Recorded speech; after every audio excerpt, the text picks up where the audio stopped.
When Jesus entered Jerusalem, the whole city was thrown into an uproar.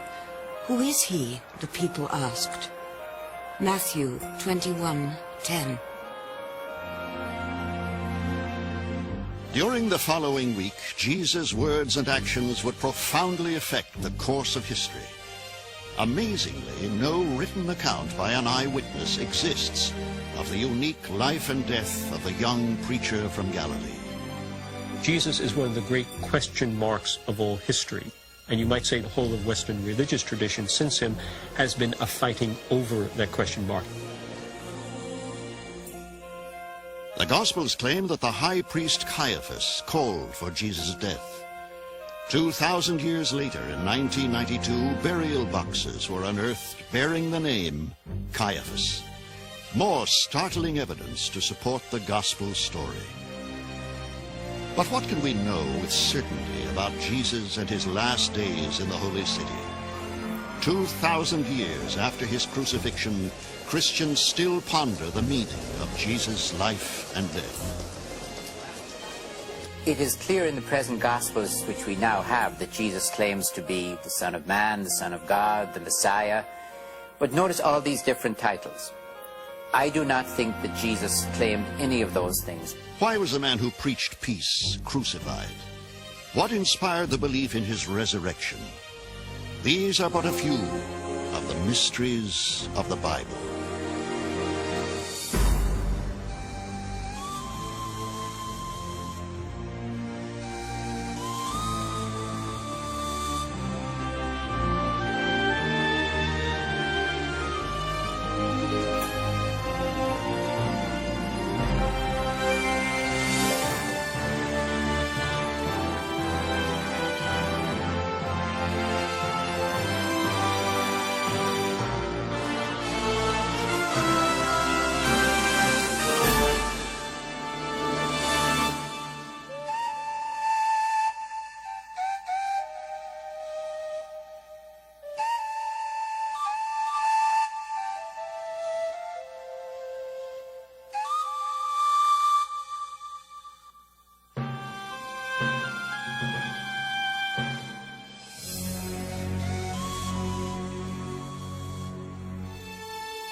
Jerusalem, Jerusalem, you kill the prophets and stone the messengers God has sent you. Matthew 23:37. So spoke Jesus of this place, according to the New Testament, before he himself would be tried here and condemned to death. For the preceding 3 years, he had been a preacher in the Galilean countryside, extolling the new kingdom of God that was coming. Word had also spread of his miraculous powers of healing, and his following had been growing steadily.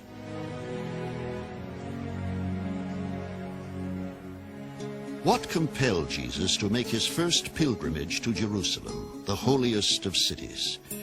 Was it simply to participate in the Passover, the annual celebration of the Jews' escape from Egyptian bondage? Or did a political agenda, perhaps a revolutionary one, bring him to the center of power? In either event, this would be a fateful week for both Jesus and history to come.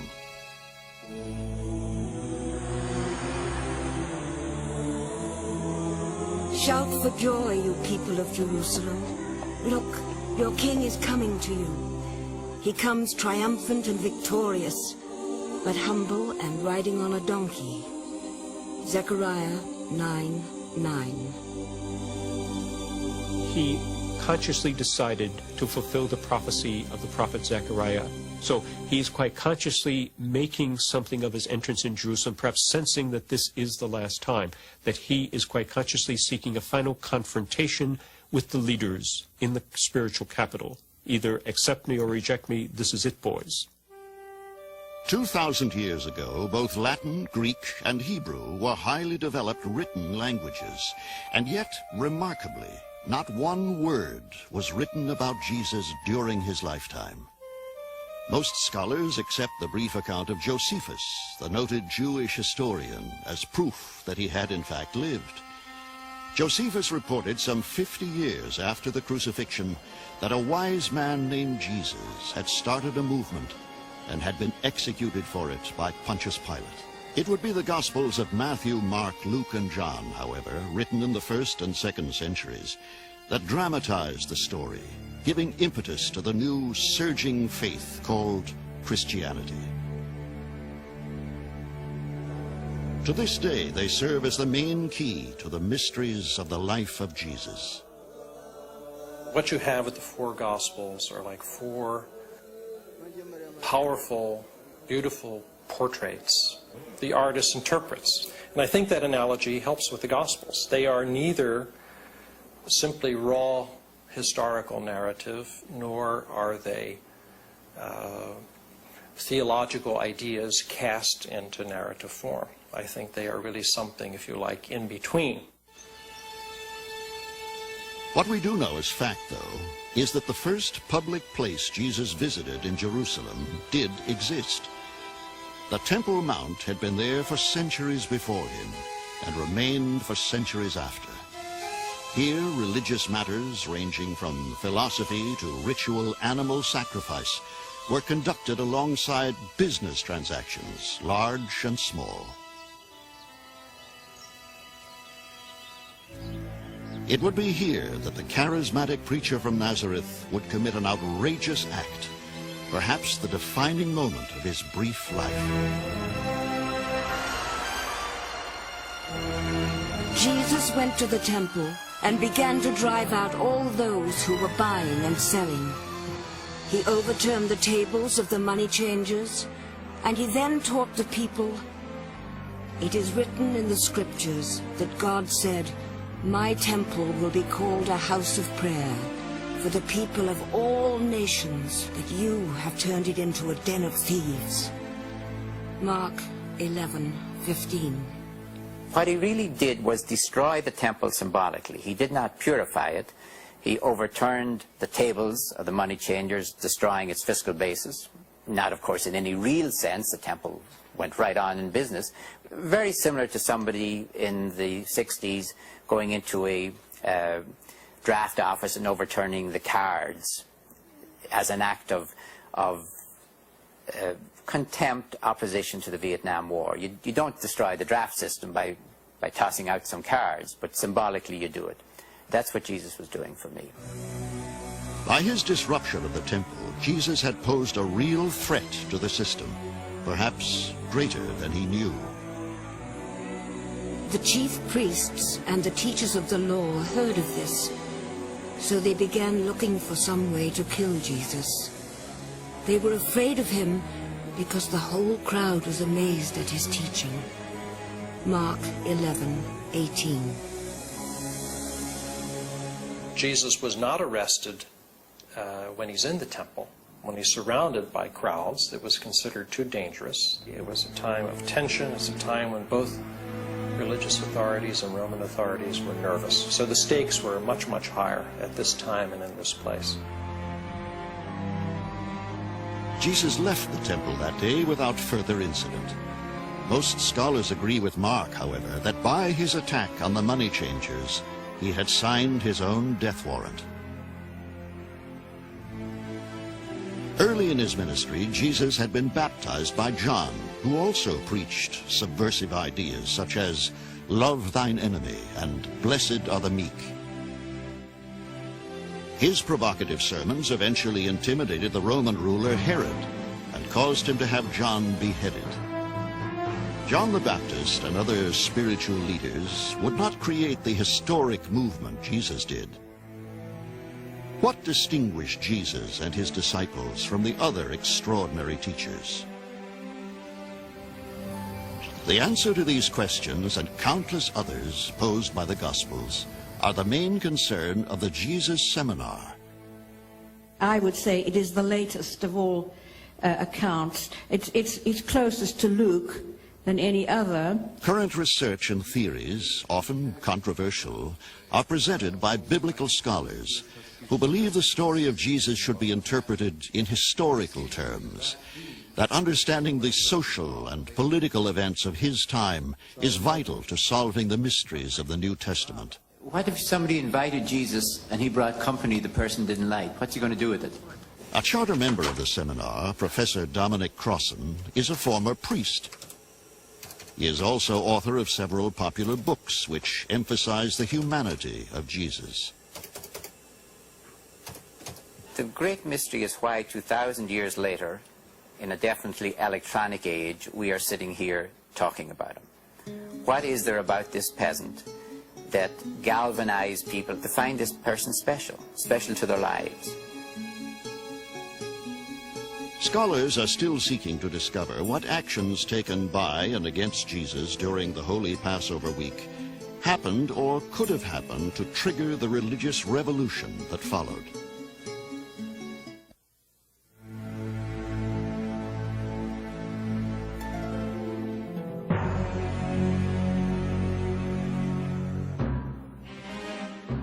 During the Roman occupation of Israel, the emperors wisely allowed the Jewish people to continue the worship of their one invisible God.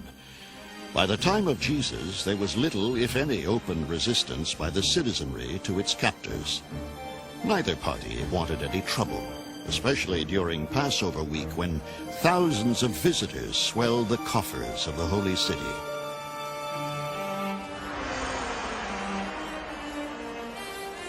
On his third day in Jerusalem, Jesus would again go to the temple, where his rebellious acts of the day before prompted hostile questions, some direct, some veiled.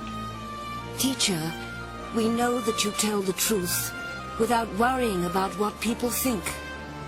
Tell us, is it against our law to pay taxes to the Roman emperor? Should we pay them or not? If he says, no, don't pay the tax, aha, he's a revolutionary who can be arrested for that. If he does, yes, by all means, pay the tax to Caesar, they might hope that a lot of fellow Jews would become disaffected by this quizzling. But Jesus saw through their trick and answered, "Why are you trying to trap me? Bring a silver coin and let me see it." They brought him one, and he asked, "Whose face and name are these?" "The emperor's," they answered. So Jesus said, "Well then, pay to the emperor what belongs to the emperor, and pay to God what belongs to God." And they were amazed at Jesus. Mark 12:15.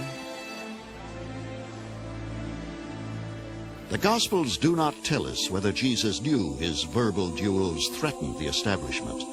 They only tell us of their impact.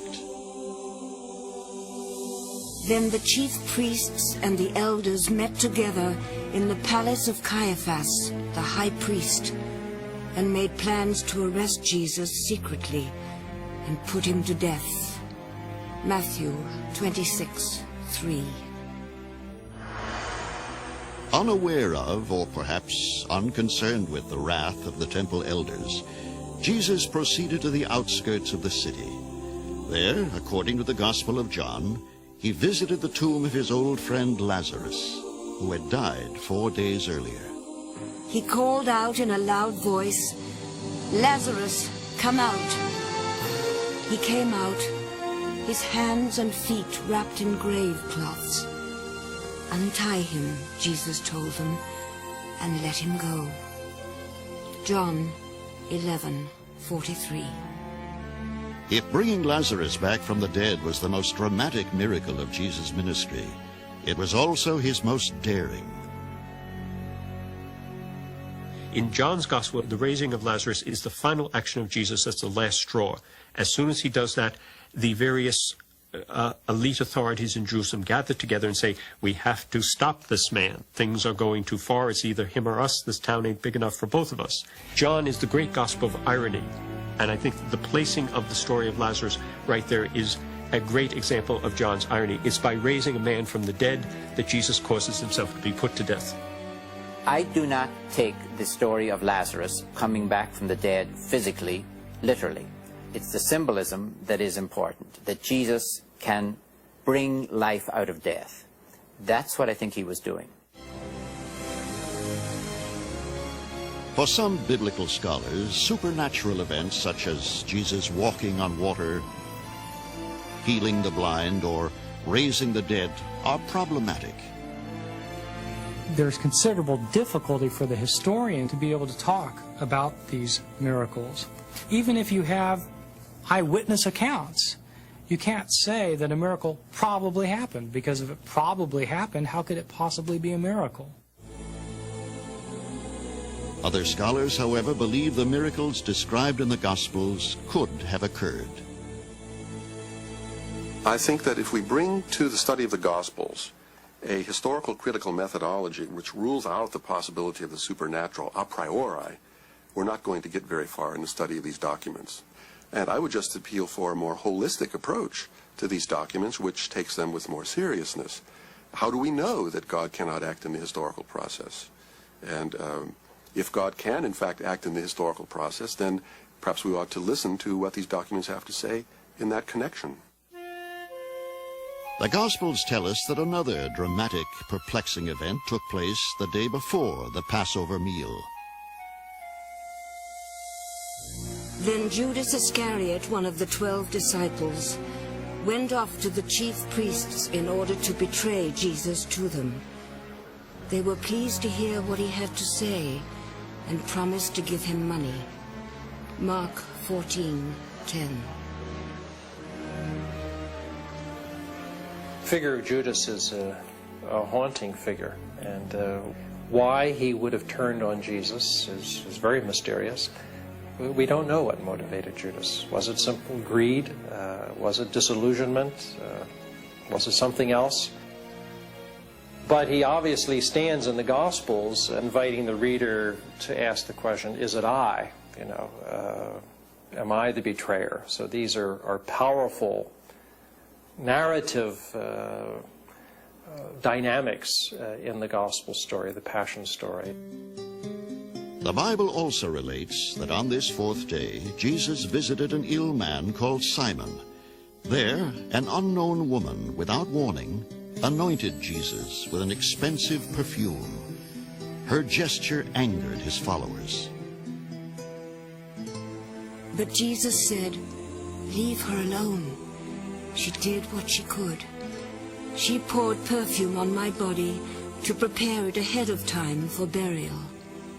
Now, I assure you that wherever the gospel is preached all over the world, what she has done will be told in memory of her." Mark 14:6. She's the only one who believes that Jesus is going to die, and if she does not anoint him now, she will never anoint him ever.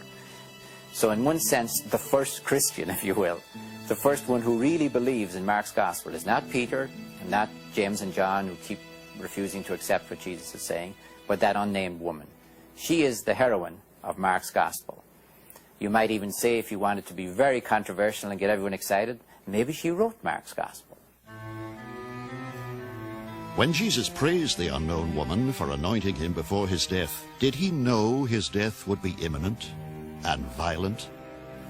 The Gospels present Jesus as predicting his arrest and death and resurrection. It seems likely that he had a sense that he was in danger, given what happened to John the Baptist, and given that he had a different kind of message, but similar in many ways, that he would have foreseen a violent end for himself. But for his followers, Jesus was more than a leader. He was also a spiritual force who showed no fear of death. Was he, in their eyes, also revered as the Messiah, their immortal Savior? Then the Son of Man will appear, coming in the clouds with great power and glory. Mark 13:26. Jesus is so quoted in the Gospels prior to his fateful last Passover. Did he mean to represent himself as the actual Messiah? Jesus could not, even if he thought of himself as Messiah in some sense, he could not accept the popular understanding of Messiah because it would be antithetical to everything he stood for. Because the popular understanding of Messiah would be some kind of warrior hero from the house of David who would come and destroy the enemies of Israel. This was the very thing Jesus was opposed to. So he could not be a Messiah in the normal understanding of the term. Why then did the authorities feel so threatened by the presence of Jesus in Jerusalem? Did he know that this Passover meal with his disciples would be his final meal?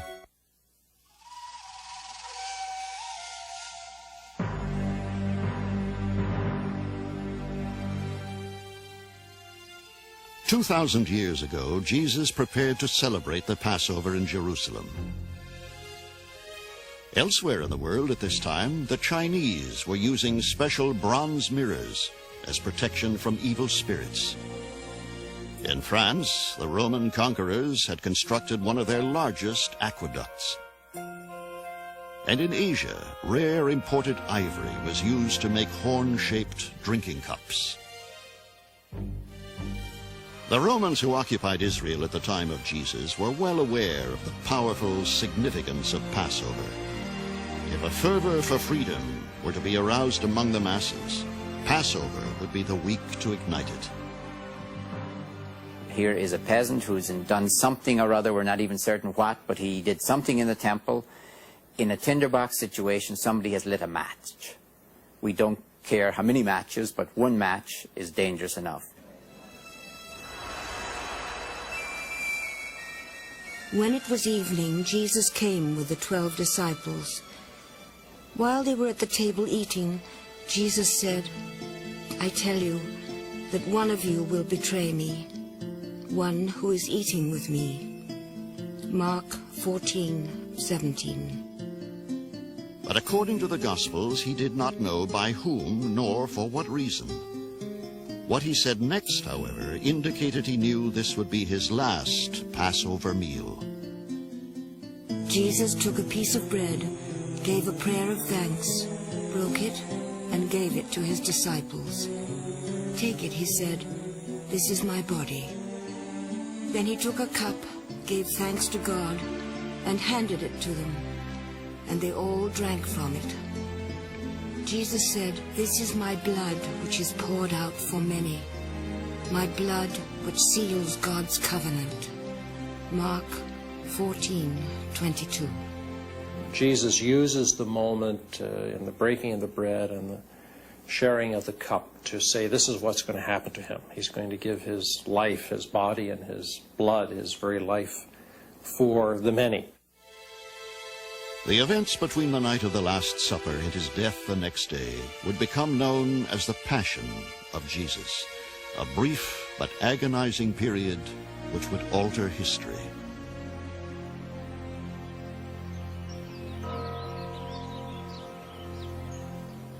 For nearly 2,000 years now, the faithful and archaeologists alike have attempted to find and document the actual locations where the doomed preacher spent his final momentous hours.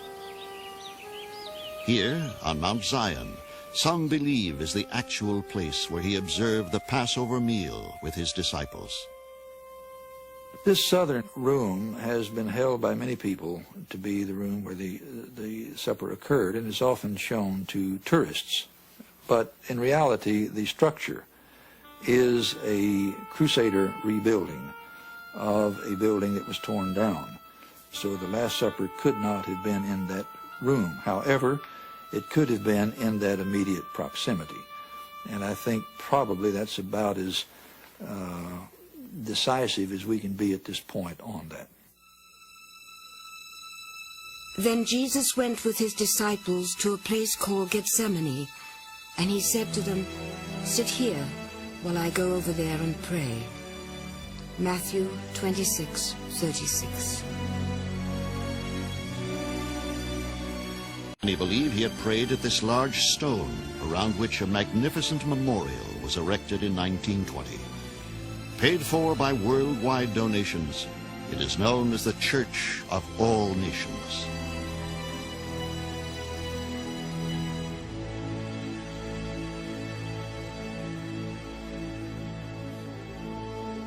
Nearby, a grotto has been sanctified as yet another place Jesus went to meditate that night.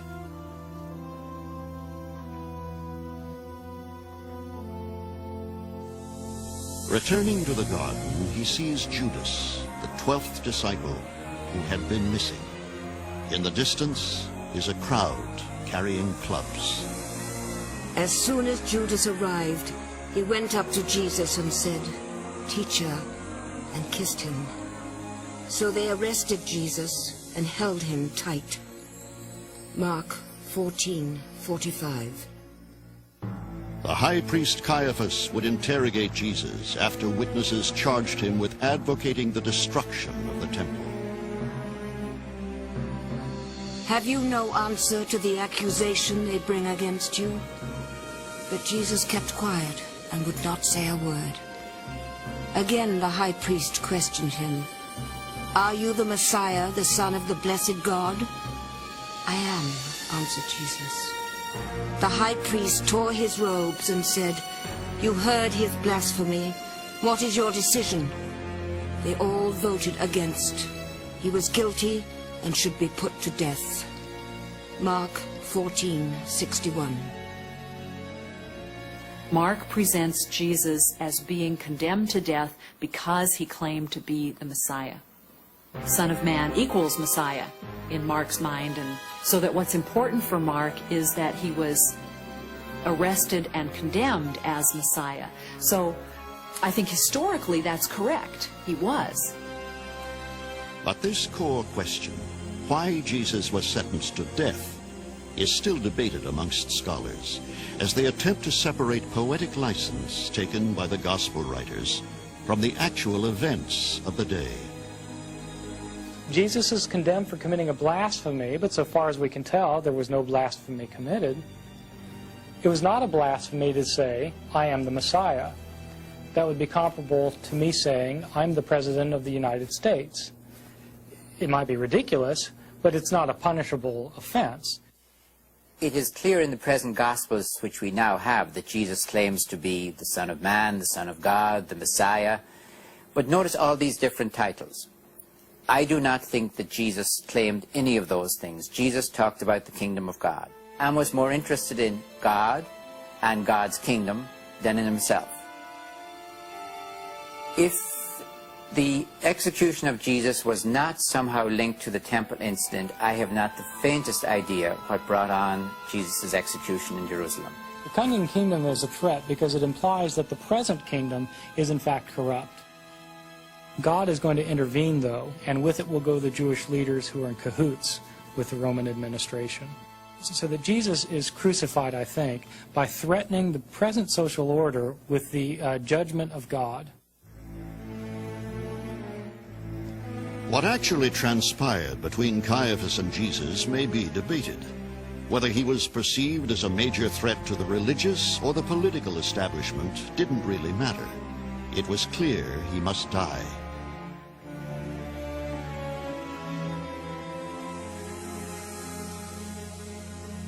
Many scholars and archaeologists agree that this site may once have been the high priest's palace, where Jesus was tried and imprisoned overnight.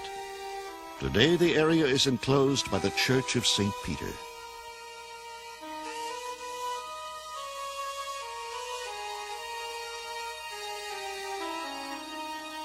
In 1990, these caves were accidentally discovered by construction workers about a mile away, and may be the Caiaphas family burial chambers. Then, in 1992, an even more sensational discovery, one which reverberated throughout the Western world. These ossuaries, or bone boxes, were uncovered by biblical archaeologists. Several boxes bore an inscription with a form of the name Caiaphas, giving further credence to the gospel story. One box contained the remains of 6 people, those of a 60-year-old man among them. Some speculate they may be of Caiaphas himself. Was Jesus imprisoned in the high priest's house after his conviction? The Gospels are strangely silent about that night before his sentencing by the Roman prefect. Perhaps the greatest challenge for scholars to understanding what might have happened in the final days of Jesus is interpreting accurately what was happening in the time of the Gospel writers themselves. during the early, difficult years of the Christian movement. Mark is writing in the 70s, right after the Roman destruction of Jerusalem, and he is interested not in giving you a journalistic report of what happened 40 years ago to Jesus. He wants to tell you how to behave when you, and more than likely it will happen to you, before you die, end up on trial. The high priest could demand Jesus' death, but the Romans must agree and carry out the sentence. Why did they?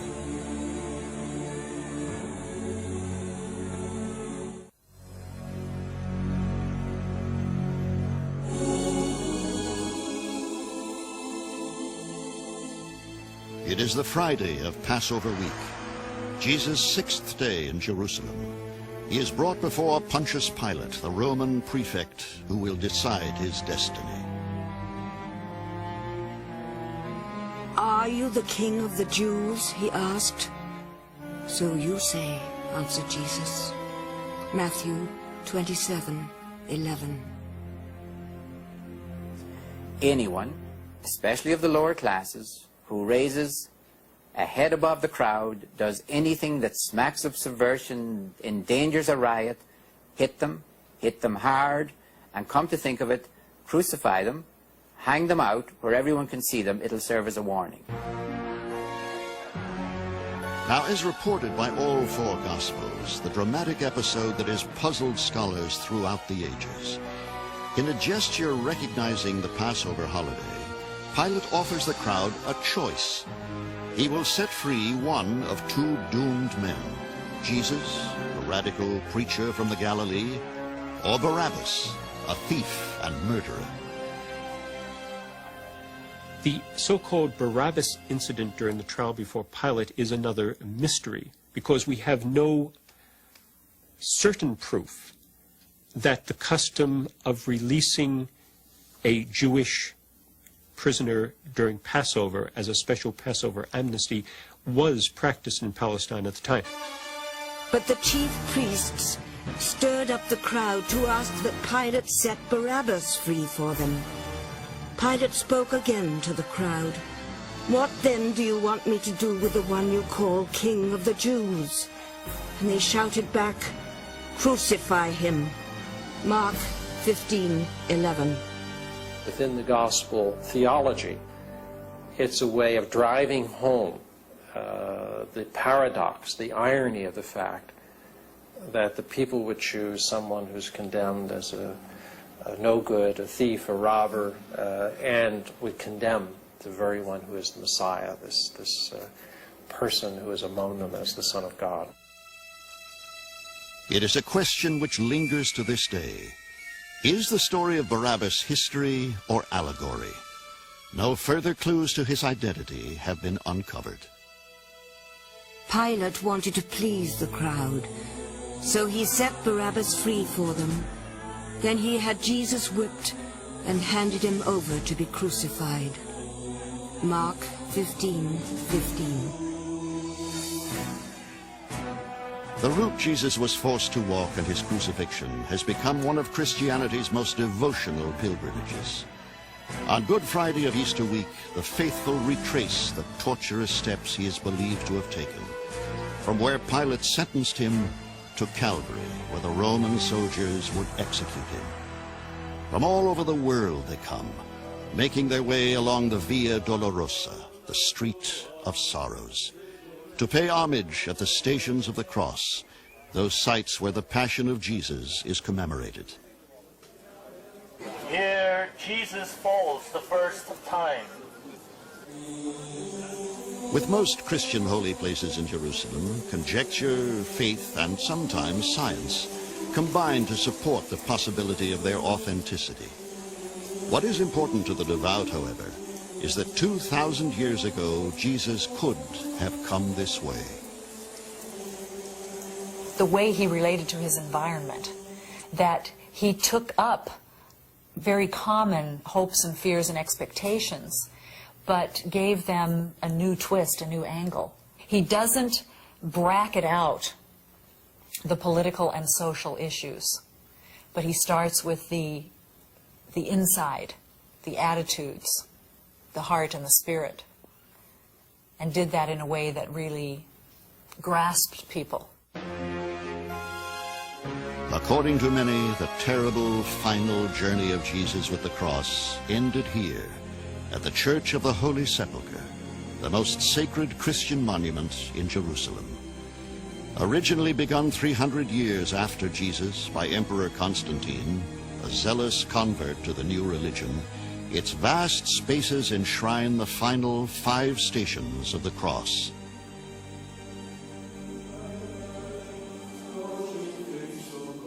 Here, it is said, enclosed in the church, are the remains of the hill of Calvary, where the Gospels all concur Jesus was nailed to the cross.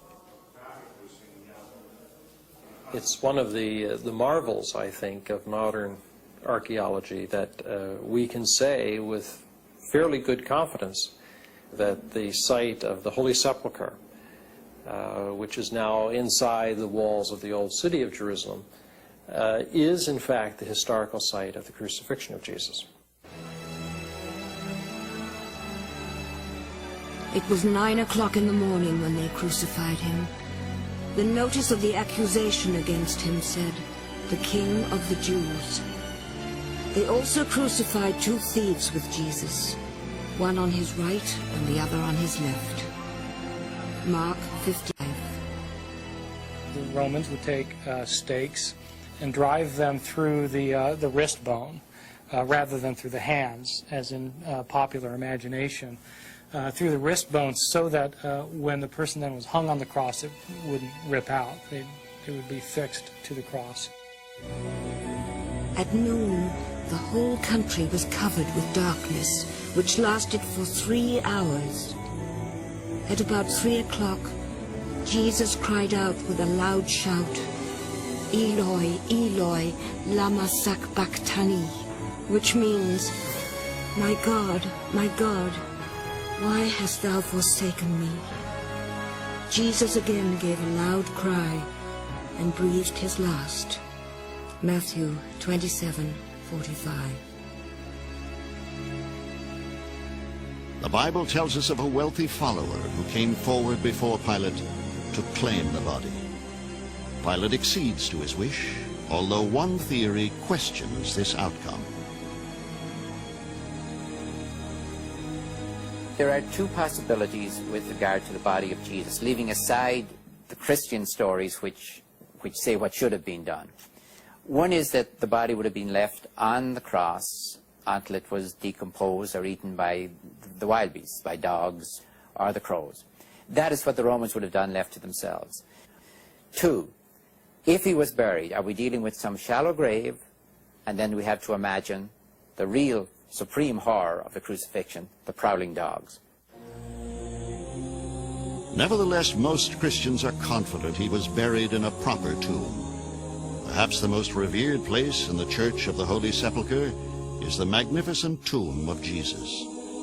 Worshippers acknowledge it to be the symbolic burial ground, whose proximity to the sign of the cross is meant to intensify the religious experience of the visitor.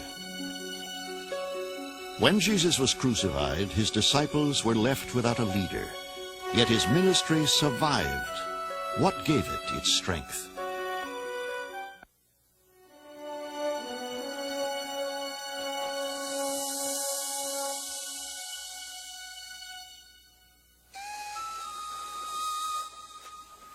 Teacher, prophet, healer, miracle worker.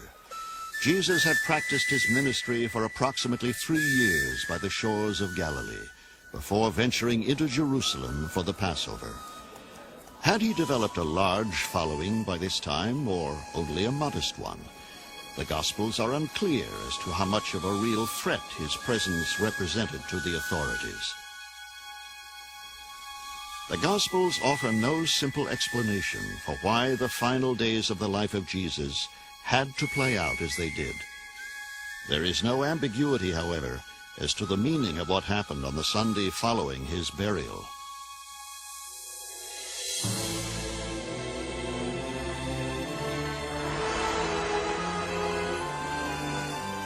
After Jesus rose from death early on Sunday, he appeared first to Mary Magdalene, from whom he had driven out 7 demons. She went and told his companions. They were mourning and crying, and when they heard her say that Jesus was alive and that she had seen him, they did not believe her. Mark 16:9. Jesus soon appears before his apostles and scolds them for not having faith. He then gives his final instruction. Go throughout the whole world and preach the gospel to all people. Whoever believes and is baptized will be saved. Whoever does not believe will be condemned. Mark 16:15. Did Christ literally appear before his disciples, as the Gospels recount? For many Christian scholars today, the resurrection presents the most challenging aspect of the New Testament. If we were to find the body of Jesus in a tomb in Jerusalem today, and it was without any doubt the body of Jesus, would that destroy Christian faith? It certainly would not destroy my Christian faith. What happens to bodies, I leave up to God. Another way to understand it would be in terms of the grief process. That it happens, you know, that a lot of times when people have lost someone very close to them, they weep and mourn a great deal. They don't eat. They become very fatigued. They can't sleep. And sometimes visions occur in that situation, that they will see the loved person, you know, standing at the foot of their bed or somewhere else, you know, that they will have an experience of a vision of that person, and then they feel better, they feel hopeful. For those who never knew him while he lived, what persuaded them to commit to the teachings of Jesus? What makes Jesus significant is that after his death, his followers said that God had raised him from the dead, and that he himself had conquered the major force of evil, the force of death. They convinced other people that Jesus had been raised from the dead. Christianity then began as a religion that subscribed to the death and resurrection of Jesus rather than the apocalyptic message of Jesus himself. And so if Jesus' followers had not proclaimed his death and resurrection, we wouldn't have Christianity. After the Lord Jesus had talked with them, he was taken up to heaven and sat at the right side of God. Mark 16:19. Would Jesus' following have grown steadily after his death without the inspirational narratives of Matthew, Mark, Luke, and John? The impact of the written word on early Christianity cannot be fully measured. What is known, of course, is that the movement would flourish. Then and now, Jesus holds a spiritually meaningful place in the hearts and minds of multitudes of men and women. And I think Jesus' concern was not just the transformation of individuals, but of society, of all the people in their relationship. I don't think he would think in our individualistic terms. It was a transformation of the people. And he suffered with the people. He felt what they felt. He struggled as they struggled. He himself suffered at the hands of those who hated him and persecuted him to death. You cannot go where I am going, and now I give you another commandment. Love one another. If you have love for one another, then everyone will know that you are my disciples. John 13:35.